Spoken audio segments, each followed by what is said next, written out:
2천여 한인 디아스포라 목회자와 성도들이 한민족의 정체성과 사명을 되새기는 세계 선교대회가 마무리됐습니다. 심각한 사회 문제로 대두된 청년층 부채 문제의 원인과 현실을 짚어봤습니다. 청년 부채 문제가 갈수록 심화되는 가운데 한 교계단체가 이를 해결하기 위해 나서 눈길을 끕니다. 창업의 꿈을 가진 청년들을 위해 창업지원센터를 설립한 수원중앙교회에 다녀왔습니다. 오는 9월 자전거 안전모 착용이 의무화되면서 공공자전거를 중심으로 벌어진 논란에 대해 짚어봤습니다.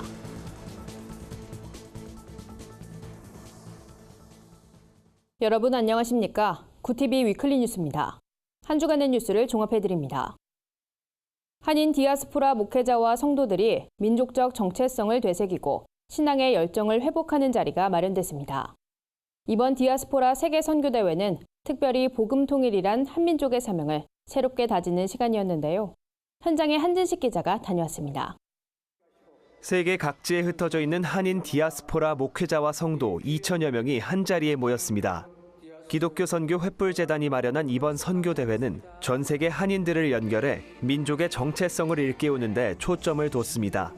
설교를 전한 미국 캘리포니아 베델 한인교회 손인식 목사는 호세아 선지자가 이스라엘 백성에게 호소한 것처럼 우리가 여호와께로 돌아가야 이 민족이 살아날 수 있다고 강조했습니다. 우리가 여호와께로 돌아가자 한국교회가 돌아가는 길은 이런 디아스포라를 하나님이 쓰시는 분명한 목적이 있다고 믿습니다. 이 한국교회가 울며 애통하며 금식하며 여호와께로 마음을 다하여 돌아갈 타이밍이 오리라고 저는 믿고 있습니다. 올해로 6번째를 맞는 이번 대회에선 특별히 600여 명의 탈북민을 초청해 함께 예배드리며 남북 통일이란 한민족의 사명을 되새겼습니다. 참석자들은 탈북 성도들과 교류하며 복음을 듣지 못한 채 살아가는 북한 주민의 고통에 공감하고 복음 통일을 위해 한마음으로 기도했습니다. I can't cry with them, but to know that we have a high priest who truly understands, who's truly working in this world even when we can't. It amazes me to see how God is working, and I guess there's a growing expectation to see how God moves and works through all sorts of individuals in the nations. 해외에 있는 분들, 남한에 있는 분들, 그다음에 북한 이탈 주민이지만 이제 북한에 가서 만약에 통일이 되면 이렇게 북한 주민들하고 같이 이런 세미나도 열어서 통일을 이루는 대함성으로 이어졌으면 하는 바람입니다. 너무 좋습니다. 사흘간 진행된 선교대회에선 이 밖에도 영적 재충전을 돕는 다양한 강의와 문화 공연이 이어져 한인 디아스포라 참석자들을 격려했습니다. 구TV 뉴스 한진식입니다. 올해 가계부채가 지난해보다 4.5% 늘어난 것으로 나타났습니다. 그중에서도 청년층의 부채 규모는 단기간 급증한 것으로 나타났는데요. 이젠 심각한 사회 문제로 대두된 청년 부채의 원인과 현실을 짚어봤습니다. 유남희 기자입니다. 서울의 한 사립대학을 졸업한 A씨는 지난해까지 학자금으로 1,500만 원을 대출받았습니다. 대학 생활 중 아르바이트로 대출금 일부를 갚았지만 취업 준비를 하면서 생활비로 빌린 빚이 다시 쌓였습니다. 취직해서 갚자는 생각으로 직장에 들어갔지만 160만 원대 월급으론 생활비를 충당하기도 벅찼습니다. 미래를 위한 저축은 포기했습니다. 서울시 청년활동지원센터가 공개한 보고서를 보면 청년 10명 중 6명은 빚을 안고 있습니다. 평균 부채는 1,064만 원. 이 가운데 절반 이상을 차지하는 650만 원이 학자금 대출입니다. 나머지가 신용카드, 신용대출, 담보대출이 차지하고 있고 마이너스 통장과 대부업체도 일부 포함되어 있습니다. 청년층의 빚은 갈수록 큰 폭으로 늘고 있습니다. 지난해 30대 미만 청년층의 금융부채 증가율은 1년 전보다 41.9% 급증했습니다. 전체 연령층에서 가장 높은 수치입니다. 특히 신용대출, 대부업체, 휴대폰깡 등 대출의 질도 나빠지는 경향을 보였습니다. 그리고 다른 연령대에 비해서 지금 청년 부채만 더 갈수록 워크아웃이라든지 개인회생이라든지 그 진행률이 더 높아져 가고 있는 상황이거든요. 그리고 또 그 시작이 이제 학자금 대출과 연관이 되어 있고 또 거기에서부터 발생이 되는 여러 가지 생활 채무들이 이제 금융권 이제 1금융권에 접근이 어렵다 보니까 2, 3금융권을 이제 접근하면서 더 상황이 악화되어 가고 있는 상황들입니다. 이처럼 빚을 진 청년들의 대부분은 학자금 대출을 안고 학교를 떠났고 취직을 준비하면서 생활비로 인한 빚이 쌓였습니다. 취직이 된다 하더라도 낮은 임금과 불안정한 일자리를 전전하며 빚을 제대로 갚지 못하는 게 일반적입니다. 실제로 통계청 조사에 따르면 청년층이 첫 일자리를 취업할 때 임금은 150만 원에서 200만 원 미만이 33.8%로 가장 많았고 100만 원에서 150만 원 미만이 31.1%로 비슷했습니다. 200만 원에서 300만 원 사이는 15.3%, 50만 원에서 100만 원을 받는 경우도 13.5%에 달했습니다. 갈수록 불안한 청년층의 경제적 상황은 결혼과 출산도 멀어지게 합니다. 청년을 위한 복지제도와 사회적 안전망이 시급해 보입니다. 구티비 뉴스 윤화미입니다. 이처럼 청년 부채 문제는 갈수록 심화되는 양상인데요. 이런 상황에서 한 교계단체가 청년 부채를 해결하기 위해 나서 눈길을 끕니다. 대출금 연체나 고금리 부채로 어려움을 겪는 청년들에게 재무교육과 재정을 지원하는 방식인데요. 자세한 내용 한진식 기자가 보도합니다. 사단법인 기독교 윤리실천운동은 지난 3월부터 5달 동안 청년 부채 제로 캠페인을 진행했습니다. 학자금 대출 상환이 3개월 이상 연체되거나 고금리 부채나 다중채무로 어려움에 처한 수도권 거주 청년 20명을 선정해 도움의 손길을 내민 겁니다. 기윤실은 재무 상담으로 각 청년들이 처한 상황을 진단하고 이들에게 평균 200만 원씩 무이자로 대출을 제공해 연체되거나 높은 금리로 빌린 금액을 먼저 해결하도록 도왔습니다. 또 정기적인 모임과 재무 코칭, 재무관리 교육을 통해 재정에 대해 독립할 수 있는 능력을 기르도록 했습니다. 이 모든 재무 교육 과정을 수료한 경우 50만 원을 지원했고 앞으로 대출금을 전부 상환하면 50만 원을 추가로 제공한다는 방침도 마련해 참여 청년들의 부담을 줄였습니다. 건강하게 재무 습관을 회복하고 또 지금 있는 빚을 자기가 어떻게 구체적으로 상환해 나갈 수 있을지에 대해서 같이 고민해 주는 누군가가 있다라는 그런 이제 생각 속에서 마음이 많이 회복되고 살아나는 것들을 또 경험할 수 있었던 것 같습니다. 실제로 학자금과 고금리 대출로 2천만 원가량 빚을 진 청년 A씨는 이번 캠페인에 참여하며 소비 패턴을 정확히 분석하고 자금 관리에 대한 동기를 얻어 이제 여유 있게 미래를 계획하게 됐다고 전했습니다. 기윤실은 캠페인에 참여한 청년들이 긍정적인 변화를 경험한 만큼 올 하반기에 새로운 참가자를 모집해 캠페인을 다시 시작한다고 밝혔습니다. 이를 위해 지역교회의 재정적인 후원과 동참을 이끌어낼 계획입니다. 교회가 이 청년들이 어려운 사정을 갖다 돌보고 여기에 대해서 관심을 갖고 실제적으로 지원을 한다. 그러면 청년들이 훨씬 더 교회로 또 올 것 같습니다. 그런 점에서 한국교회가 좀 더 관심을 가졌으면 좋겠고요. 기윤실은 궁극적으로 교회와 사회가 부채로 인한 청년들의 고통에 공감하고 이를 함께 극복하도록 네트워크를 조직하는 것이 목표라고 밝혔습니다. 구티비 뉴스 한진식입니다. 보증금과 월세 일부를 지원하며 창업의 꿈을 가진 청년들을 적극 응원하는 교회가 있습니다. 바로 수원중앙교회인데요. 교회는 현실적 어려움에 부딪혀 꿈을 포기하는 청년들을 돕기 위해 창업지원센터를 설립하고 카페 운영을 맡기고 있습니다. 현장에 한혜인 기자가 다녀왔습니다.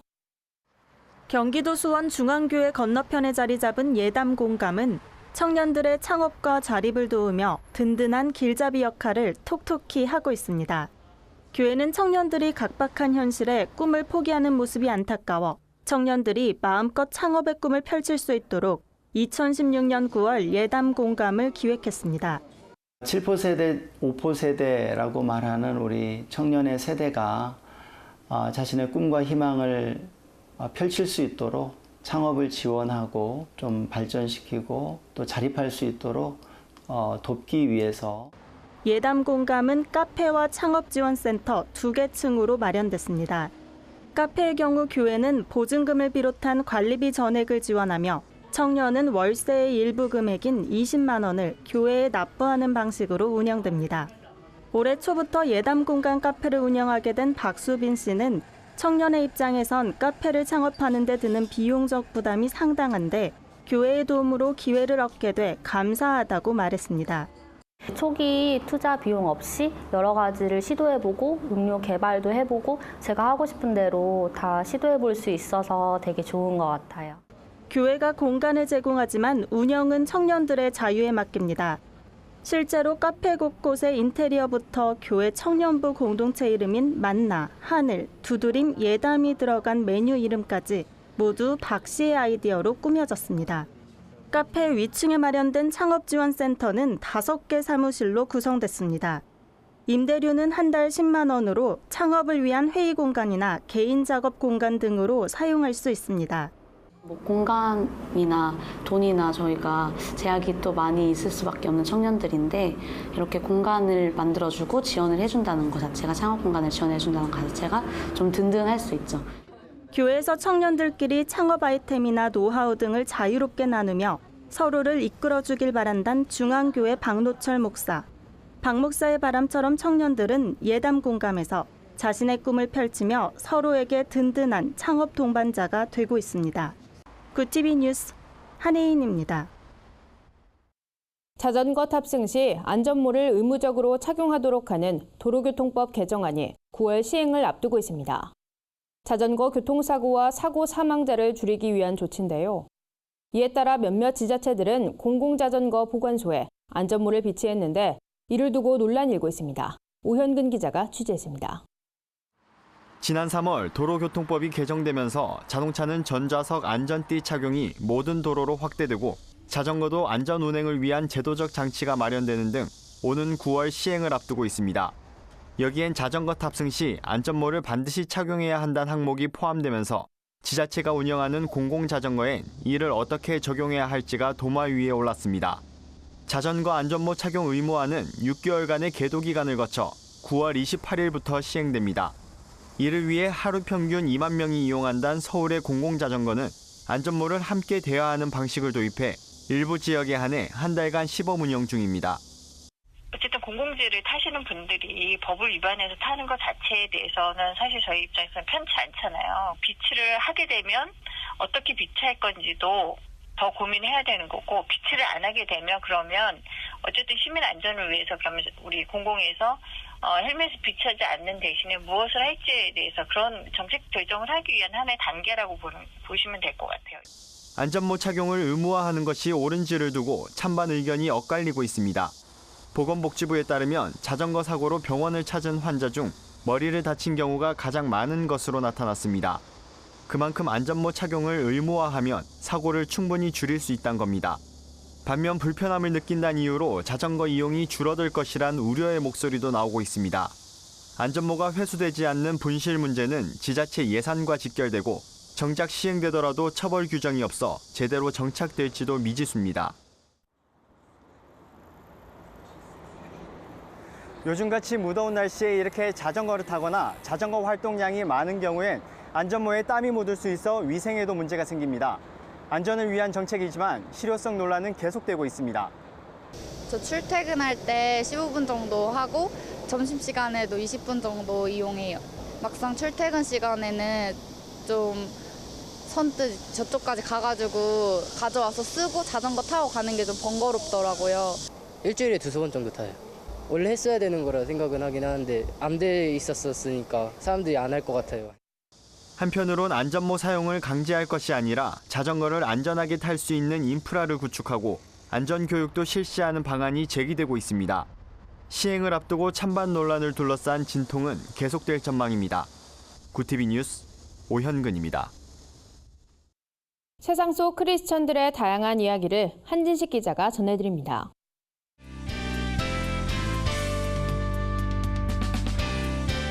내포난의 교회입니다.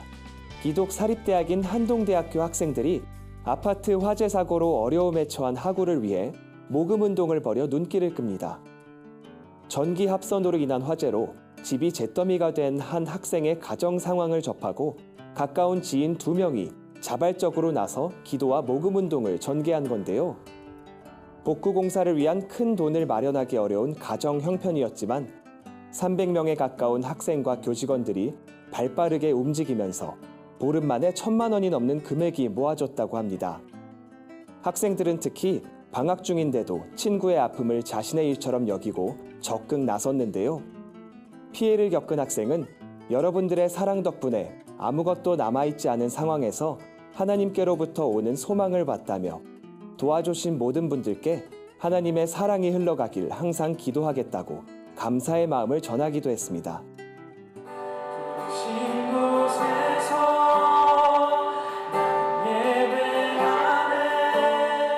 매주 목요일 저녁이면 서울 대학로 마로니에 공원에선 찬양이 울려 퍼집니다. 백성예술대학 출신의 두 청년이 지난해 10월부터 버스킹 예배를 드리고 있는 건데요. 덜 불편한 예배란 이름이 붙은 이 예배는 실용음악을 공부한 최정환, 이혁재 씨가 부흥을 일으키는 씨앗이 되겠다는 소망을 갖고 기획했습니다. 수준급의 기타 연주 실력과 마음을 다해 부르는 찬양이 대학로를 거니는 사람들의 귀를 사로잡는 모습인데요. 내 마음 다해 주 이름 찬양해. 매주 거리에서 열정을 다해 예배를 드리는 두 청년은 각 지역마다 다음 세대가 일어나 당당하게 하나님을 이야기하고 찬양하면 좋겠다며 하늘의 찬양이 이 땅의 백성 가운데 충만해지길 소망한다고 전했습니다. 이번 소식은 실로암 시각장애인 복지관에서 보내왔습니다. 몽골 울란바토르에 시각장애인 바리스타가 운영하는 커피 전문점이 문을 열었다고 합니다. 시각장애인의 경제적 자립을 돕기 위한 커피 전문점은 현재 국내 6곳에서 운영되며 직업적으로 소외됐던 장애인들이 세상과 만날 수 있는 소통의 일터로 자리 잡았는데요. 장애인 복지가 열악한 몽골에도 카페가 생기면서 몽골 시각장애인들에게 새로운 희망을 줄 것으로 기대됩니다. 카페에서 일하게 된 바리스타들은 기적 같은 기회가 주어졌다며 열심히 기술을 연마해 다른 카페와 차별화된 음료를 만들고 싶다는 포부를 밝히기도 했는데요. 실로암 복지관 최동익 사무총장은 시각장애인 바리스타도 비장애인과 동등한 수준의 기술과 실력을 갖추고 있다는 것을 몽골 사회에 알리고 싶다고 소감을 전했습니다. 네포난의 교회는 시청자 여러분의 제보를 기다리고 있습니다. 함께 나누고 싶은 영상이 있다면 전화나 이메일로 참여해 주시기 바랍니다. 구티비 뉴스 한진식입니다. 한 주간 분야별 주요 뉴스를 유나미 기자와 오현근 기자가 종합해드립니다.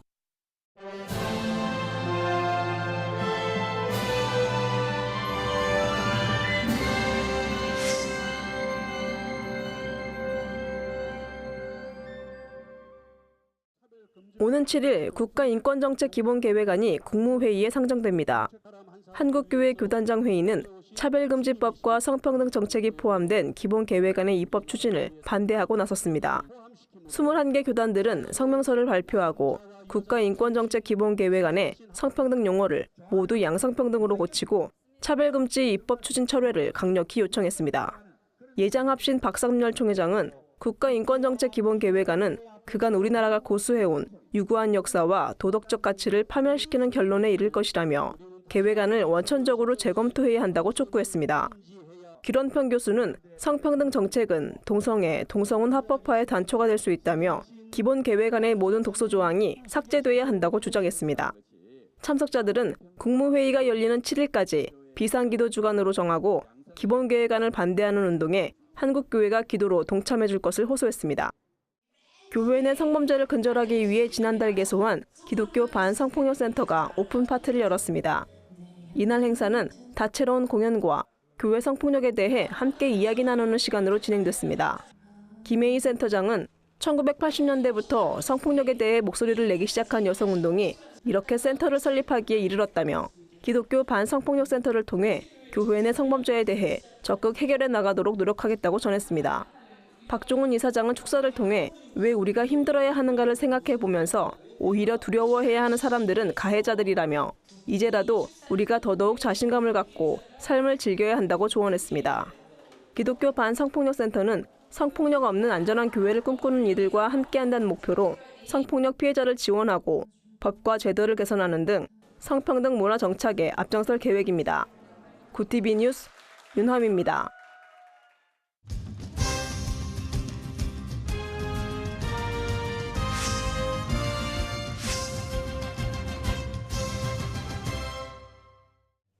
기독교 자살 예방센터 라이프호프가 오는 9월 세계 자살 예방의 날을 기념하기 위해 생명 보듬 선포식을 가졌습니다. 라이프 오프는 내달 1일 경기 파주를 시작으로 8일엔 충북 오송, 9일엔 경기 안양과 서울 반포 등 11월 24일까지 전국에서 생명 보듬 페스티벌 라이프 워킹을 개최합니다. 라이프 오프 임용택 이사장은 안양에서 진행되는 걷기 행사는 교인들뿐 아니라 국회의원, 안양 시민 등 만여 명이 참여하는 지역 축제로 자리 잡았다며 교회를 주축으로 지역 네트워크가 만들어지고 범시민 운동으로 확산되고 있다고 설명했습니다. 또 라이프 오프는 9월 9일을 생명 보듬 주일로 정하고 전국 교회가 동참해 줄 것을 독려했습니다. 라이프 오프는 이를 위해 설교문과 동영상, 교육 교재 등 자료집을 제공할 예정입니다. 라이프 오프 조성돈 대표는 최근 새 정부에서 자살 예방 행동 계획을 발표하면서 한국 사회가 자살 문제에 대해 더 관심 갖게 됐다며 이번 캠페인에 교회와 지역 사회가 동참해 생명의 바른 가치관을 전하는 일에 힘써달라고 밝혔습니다. 연일 계속되는 폭염의 기세가 무섭습니다. 온열 질환자도 2달 만에 2,000명을 넘어섰습니다. 온열 질환자의 절반은 매년 8월 초중반에 발생한다고 하니 건강관리에 각별히 신경 써야겠습니다. 질병관리본부에 따르면 5월 20일부터 지난달까지 2,201명에 달하는 온열 질환자가 발생했습니다. 열사병으로 인한 사망자는 27명으로 2011년 관련 통계 집계 이후 최대치입니다. 김양규 한의사는 이렇게 더운 날씨엔 열사병 예방 3대 수칙인 물, 그늘, 휴식을 잘 기억하라고 조언했습니다. 김 한의사는 물을 자주 마셔 체내 수분을 적절히 유지해야 한다며 커피나 에너지 음료는 이뇨작용을 부추겨 탈수 증세로 이어질 수 있어 물과 이온 음료를 마시거나 과일과 채소를 통해 수분을 섭취하라고 밝혔습니다. 이 밖에도 12시부터 5시까지 야외 활동을 피하고 통풍이 잘 되는 옷을 입어야 한다며 틈틈이 그늘에서 휴식을 취하는 것도 중요하다고 강조했습니다. 구티비 뉴스 오현근입니다. 구티비 글로벌 선교방송단 교회 기자들이 취재한 전국교회 소식 전해드립니다. 예장합동 호남 지역 남전도회 연합회가 제18회기 실행위원회를 열었습니다. 연합회장 이남준 집사는 서로 협력하여 선을 이루는 연합회를 통해 땅끝까지 증인이 되란 사명을 갖고 복음 사업에 충실하겠다고 밝혔습니다. 연합회는 18회기 사업으로 국내외 전도 지원, 순회 헌신 예배, 해외 선교지 탐방 등을 실시할 계획입니다. 광신대학교와 영광군 지역사회 보장협의체가 업무협약을 맺고 지역사회 복지를 위해 힘을 합치기로 했습니다. 양 기관은 인적 교류와 연구개발 등에 적극 협력할 예정입니다. 광신대는 이날 협약식과 함께 복지 리더 양성 교육을 개최하고 기독교적 사회복지가 추구하는 가치들을 함께 논의했습니다. 서림교회가 새 성전 입당 감사 예배를 드렸습니다. 송대식 목사는 이 예배당을 하나님께 드린다며 하나님 말씀이 전파되고 거룩한 비전이 계속 이어지길 소망한다고 밝혔습니다. 한편 서림교회는 1946년 산업선교의 일환으로 공장 내에 설립됐으며 새 예배당은 성막의 원형을 따라 설계됐습니다. 순복음 춘천교회가 논산 육군훈련소에서 진중 침례식을 진행했습니다. 이번 침례식을 통해 훈련병 4,800여 명이 침례를 받았습니다. 순복음 춘천교회 이수영 목사는 설교를 통해 예수 그리스도의 인도하심에 따라 장병들이 멋진 군 생활을 하길 바란다고 전했습니다. 한편 순복음 춘천교회는 4년째 논산 육군훈련소에서 진행되는 침례식을 섬기고 있습니다. 미션 아일랜드가 러시아 찬양의 교회를 방문해 2018 러시아 선교음악회를 개최했습니다. 이번 음악회는 지난해부터 테러 방지법이 시행돼 선교활동이 금지된 러시아에서 음악을 통해 복음을 전하자는 취지로 마련됐습니다. 또 미션 아일랜드와 찬양의 교회는 어린이 오케스트라를 조직해 다양한 음악 세미나와 악기 등을 제공할 예정입니다. 한 주간 해외 주요 뉴스를 한혜인 기자가 정리해드립니다. 해외 주요 뉴스입니다. 노르웨이가 이달부터 유치원부터 대학교까지 모든 교육기관에서 이슬람 전통 복장인 닙캅과 부르카 착용을 금지합니다.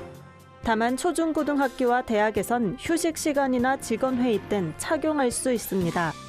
이와 관련 노르웨이 교원노조는 국가 차원에서 금지할 필요는 없다고 반발했습니다.